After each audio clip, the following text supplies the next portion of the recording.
श्री संत गजानन महाराज मंदिरासमोरील मातंगवाडी परिसरात सोमवारी जागा ताब्यात घेण्याच्या प्रशासनाच्या कारवाई दरम्यान मोठा तणाव निर्माण झाला। न्यायालयाच्या निर्देशानुसार स्थानिक नगरपालिका, महसूल आणि पोलीस प्रशासनाने संयुक्तपणे विस्थापित दुकानदार व मालमत्ता धारकांच्या जागेचा ताबा घेण्यासाठी मोहीम राबवली होती।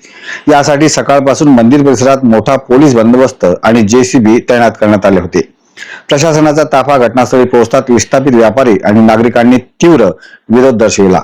आधी आम्हाला पालिकेची दुकाने मालकी हक्काने खरेदी करून द्या, त्यानंतर आम्ही जागेचा ताबा देऊ, अशी ठाम भूमिका त्यांनी घेतली। त्यामुळे प्रशासनाला नियोजित कारवाई तात्पुरती स्थगित करावी लागली।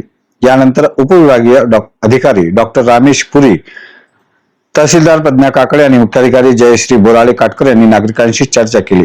मुख्याधिकाऱ्यांनी एका महिन्याच्या आत पालिकेची दुकाने मालकी हक्काने उपलब्ध करून देण्याचे आश्वासन दिले, मात्र विस्थापितांनी हे आश्वासन नाकारले। दरम्यान महिलांनी मोठ्या संख्येने ठिय्या आंदोलन केले, तर काही विस्थापितांनी आत्मदहनाचा इशाराही दिला।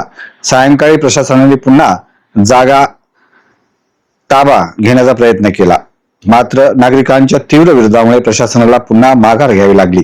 सध्या ही कारवाई स्थगित असून या प्रश्नावर नगरपालिका सभागृहात काय निर्णय होणार याकडे सर्वांचे लक्ष लागले आहे।